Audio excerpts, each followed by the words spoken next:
자, 비트코인 브리핑 시작할게요.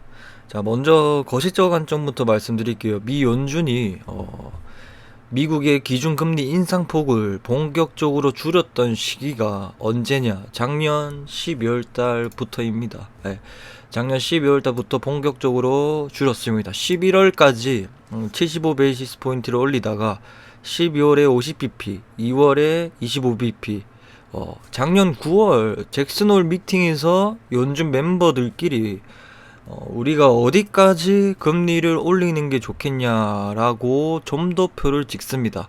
점도표라는 거는 간단하게 설명을 드리자면 스티커를 뭐 이렇게 뭐 거리에서 뭐 동의하면 뭐 이렇게 찍잖아요. 그런 것처럼 뭐 4%면 4%, 3%면 3%, 5%면 5% 이렇게 투표를 해요. 그래서 점도표를 그때 금리가 4.25%까지 올리자라고 점도표를 찍습니다. 그리고 12월에 우리가 생각했던 금리보다 조금 더 금리를 올릴 수도 있다라는 말에 12월에 요때 부분에 사람들이 공포를 많이 받았던 시기거든요. 여기가 12월 부구니까. 그래서 그 전에 FTX 사태, 셀시우스 파산, DCG 그룹, 뭐 바이낸스 여러 가지 악재들 속에 그 얘기가 나와서 여러분들이 제일 크게 공포를 얻었던 시기죠. 하지만은 제가 과거 유튜브에서도 말한 부분인데 이미 4.25%까지 금리를 올리자 했는데 조금만 더 올리자라고 12월에 파월이 의장이 그렇게 얘기를 하거든요. 거기서 힌트를 얻었죠. 어떤 힌트냐? 이미 금리는 자기들이 생각했던 목표치가 도달했다라는 힌트거든요. 그게 금리가 고점을 찍었다라는 부분입니다. 그래서 거기서 비트가 바닥인 이유 근거 몇 가지 중 저것도 포함된 저의 시나리오 일부분이거든요. 아무튼 그렇게 정리하시고 12월부터 금리 인상폭이 줄어들었다는 거는 금리가 고점을 거기서부터 찍은 거거든요. 그래서 과거의 금리가 고점에서 얼마나 유지되었다가 하락이 시작되었냐. 저번에도 보여드렸던 정보인데 보신다면 금리가 과거의 71년도부터 21년도까지 미국이 금리 고점일 때 얼만큼 유지를 하고 내렸냐. 최소 2개월 그리고 최대 15개월입니다. 그죠? 그렇게 따지면 15개월은 제가 아니라고 얘기했죠. 왜냐면 여기 중국 뭐 좀 너무 긴 내용이라서 어쨌든 15개월을 제외하고 보셔야 된다라고 얘기를 들었고 그 내용은 유튜브에 있으니까 한번 보시고 어쨌든 간에 2개월에서 8개월이잖아요. 그렇죠? 그럼 금리를 아까 제가 언제부터 조정폭을 낮췄다라고 했죠. 12월 달부터죠. 그럼 12월 달부터 1, 2, 3, 4, 5, 6, 7, 8 하면 여름 때까지가 나옵니다. 여름 아니면 가을. 그죠? 여러분들 15개월을 제외하고 과거에 70년도부터 21년도까지 몇십 년 동안의 데이터죠. 그러니까 여름 가을까지 인상이나 동결이 된다라고 보시면 되고 그래서 그때부터는 하락이 나온다. 그러면 여름 가을 금리 인하가 시작되니 비트 시장이 어떻게 되겠어요? 그렇죠. 상승하겠죠, 비트코인이. 거기에 여러분들이 모르는 호재가 있어요. 자, 그게 어떤 거냐? 이더리움 업데이트입니다.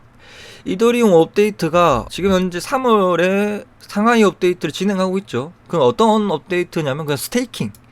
12월 달에 스테이킹 이더리움이 채굴 방식이 바뀌죠. 채굴을 해야 채굴이 이제 이더리움이 나오는 방식이었는데 쉽게 얘기하면 이더리움을 스테이킹을 넣어두면 이더리움을 채굴을 보상받는 걸로 바뀌어 있는데 그게 12월 달에 박아둔 사람들이 이제 3월 달에 그게 이제 출금을 시작되는 그런 업데이트거든 쉽게 얘기하면. 자, 여러분들은 3월 달 이더리움 업데이트만 상하이 업데이트만 집중되고 있지만 자, 이거 보시면 자, 이거 3월 달에 결정하기로 했다. 이게 작년 기사거든요. 12월 9일 뉴스인데 상하이 업데이트 3월 달로 결정했다.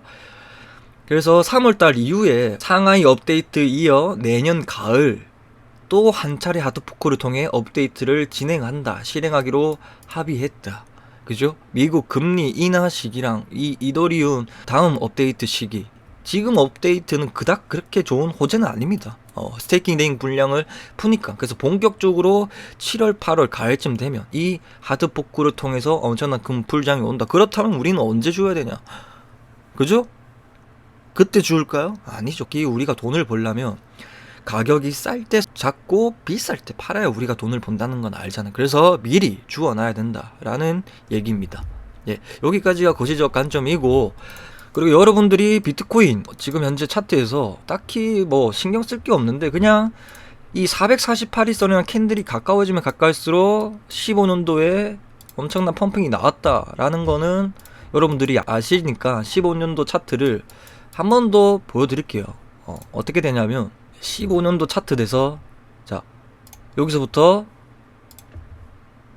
448일선과 가까워지면 15년도에 펌핑이 나온다. 그죠? 가까워지면 가까워져. 여기 그냥 쭉 가거든요. 네. 지금도 그렇게 보시면 되고, 그래서 일봉상으로 지금 현재 여러분들 제가 16.8K 때 16.3K 때 요때 죽으라고 했죠. 5일선 이격에 밑에 있으니까, 16.5K 밑에 있으니까 5일 전에 샀던 애들보다 가격이 어떻다? 싸다. 1년 전에 샀던 애들보다 싸고, 20일 전에 샀던 애들보다 싸고, 심지어 5일 전보다 가격이 싼 구간이니까 차트 관점에서도 지금 주어야 된다. 여기가 바닥이 맞지만 여기서 사는 것보다 5일 전에 샀던 애들 평균 가격보다 밑에 사는 게 진짜 최바닥일 거다 라고 브리핑을 들었죠. 그게 왜 얘기를 하냐, 지금 현재 정배열이 완성이 되지 않았죠. 그래서 여러분들이 제 관점대로 비트코인이 30K 이상으로 갈 거다라고 보면, 이 말이 또 무슨 말이냐면 5일 전에 샀던 애들보다 지금 현재 가격이 어때요?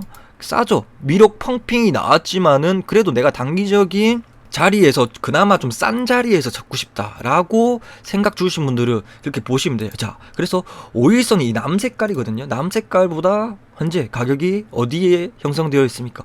5일선 밑에 형성되어 있죠. 그럼 5일 전에 샀던 애들보다 가격이 싸다. 심지어 20일 전에 샀던 애들 평균치보다 가격이 어떻다? 가격이 싸다. 왜 이런 말을 하냐면, 이평선과 캔들의 거리가 멀어지면 멀어질수록 가까워지려는 성질이 있다라는 거를 여러분들이 아셔야 됩니다. 그래서 지금 현재 일봉상으로 봤을 때도 지금 현재 5일 전에 샀던 애들보다 가격이 어떻다? 저평가되어 있고, 20일 전에 샀던 애들보다 어떻다? 저평가되어 있다. 그래서 우리가 공포를 느껴야 되는 시기가 아니고, 지금 현재 현금이 준비되어 계시거나 신규 진입을 하실 분들은 신규 진입을 해야 되는 구간입니다. 그래서 버티실 분들은 지금은 5일 전에 샀던 애들보다 가격이 싼 거에서 만약에 여기서 흔들리고 파신다면 20일 전에 샀던 애들보다 더 싼 가격에서 파시는 거거든요. 파시려면 5일 전에 가격 애들보다 캔들이 위에 있을 때 팔아야 고점인 거죠. 근데 여기서 우리가 익절을 안 했잖아요. 그죠? 우리가 여기 이거 먹으려고 기다린 게 아니잖아요. 그죠? 저희 16K부터 지금 현재까지 밑에서 바닥에 주우신 분들도, 그죠? 그리고 날봉상으로 이렇게 봤고, 12시간 봉으로 보면 제가 변동성이 낮은 게 시간봉이 낮으면 낮을수록 높다 했으니까, 그러면 날봉상으로 보다 조금 더 디테일하게 타점을 잡으려면 요때 부분 61선 부근, 22K 부근, 이게 무슨 말이에요? 22K 부근 터치가 왔다는 거는 60일선이 추세선이거든요. 60일 전에 샀던 애들 가격에 60일은 아니고 60일 반을 줄였으니까, 12시간 봉이니까 24시간 봉을 줄였으니까 30일 전에, 한 달 전에 샀던 애들부터 가격이 왔으니까 여러분들이 주어야 되겠어요? 안 주어야 돼요? 주어야죠. 60일선 추세선이니까. 그렇게 보시고 주봉상으로 여러분들 지금 이것만 보면 돼요. 우리는 스윙이잖아. 제가 단타 치지 말라고 했죠. 상승장에서는 역배열에서 정배열로 다 발라먹는 구간입니다. 그래서 단타는 치지 마시고, 그래서 주봉으로만 보면 되거든. 주봉이나 날봉만 보면 되는데, 여러분들 이해를 돕기 위해서 주봉으로 보여드릴게요. 주봉상 1년선 위에 있죠, 가격이. 이것만 안 깨지면 돼요. 지금 주봉 마감이 3일 정도 남았거든요. 3일하고 14시간. 그죠? 그래서 여러분들 이렇게 하시고, 그 다음 5일선이 나중에 되면, 이게 5일선 남색깔이 했죠. 이게 60일선 뚫어요. 그게 뭐냐? 이게 5일선이 20일선 뚫었죠. 그 다음에 5일선이 60일선 뚫었죠. 그게 뭐냐?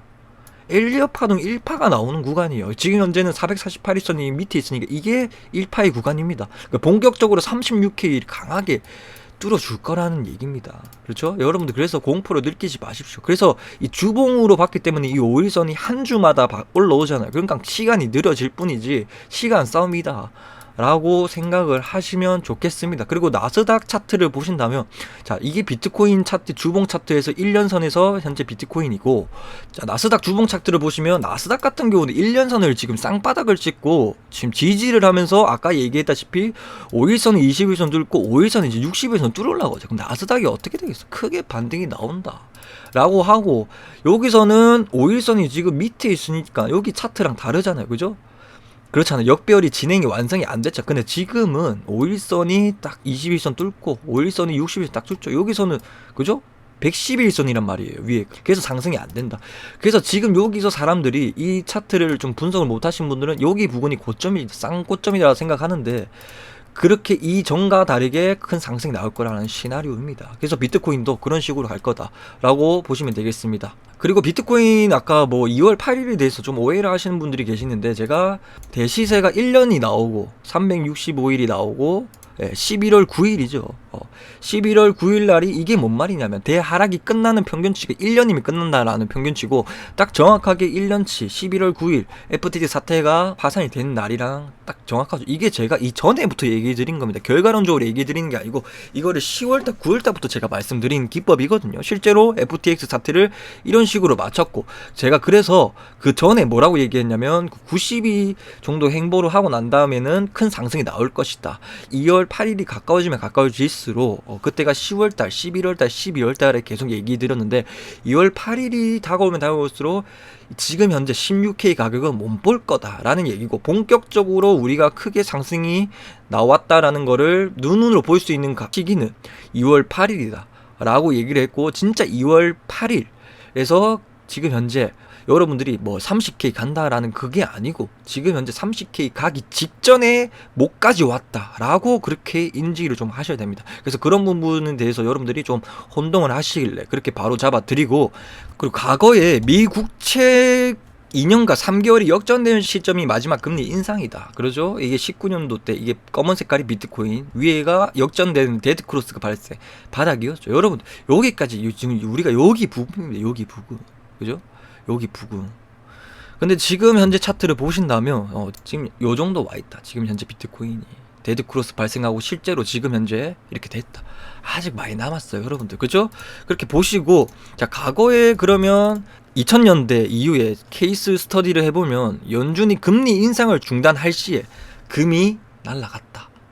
아시겠죠? 이것도 금도 한번 보시고, 디지털 금이라고 불리는 비트코인도 어떻게 될지에 대해서 당연히 여러분들도 금리 인상을 중단하면 날아갈 거라는 거는 알고 있으니까 이하 생략을 하겠습니다. 일단 비트코인 4시간 봉을 볼게요. 이번에 상승하기 전에 어떤 식으로 패턴이 됐냐. 자, 제 패턴 중에 있습니다. 448일선을 3번 터치하고 난 다음에는 그 뒤에 크게 상승이 나온다. 첫 번째, 그 다음에 두 번째, 세 번째 터치 이후에 날라갔죠. 여러분들, 이게 기법이거든요. 448일선을 처음에 터치됐을 때는 바로 못 간다. 두 번, 세 번 정도 돌파를 계속 뚫으려고 꼬리를 달고 한 다음에 세 번째 때 날아간다. 이 얘기를 왜 말씀드리냐면, 저희 투자 컨설팅 방에서 마스크 코인입니다. 제가 제2의 앱토스라고 말씀드렸던 마스크 코인인데 2월 2일 날에 말씀드렸습니다.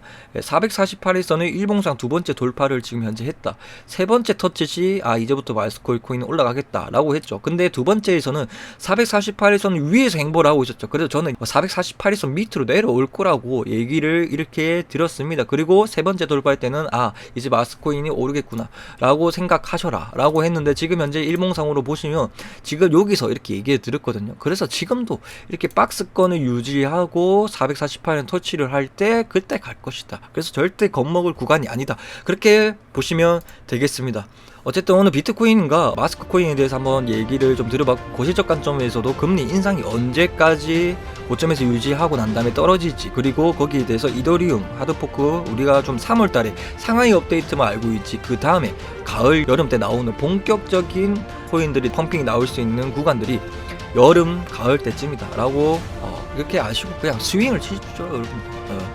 제가 일단 유튜브를 하면서 처음에 제가 100명, 200명 때도 저에게 악플을 다시거나 너가 틀렸다 라고 조언을 해주신 분들이 있습니다. 그죠? 그분들 때문에 제가 이렇게 큰 발전을 했습니다. 우사인 볼트가 이런 말을 했습니다. 저를 의심했던 모든 분들께 대단히 감사드립니다. 제게 자극제가 되었으니까요. 여러분들도 그런 식으로 저에게 너가 틀렸어 라고 하겠지만, 내가 안 틀리기 위해서는 여러분들이 나빴다는 얘기가 아니고 저에게는 자극제가 되어 도움이 되었다라고 말씀을 드리고, 오늘 영상 브리핑 영상 시청해 주셔서 감사합니다. 여기까지 하도록 하겠습니다. 감사합니다.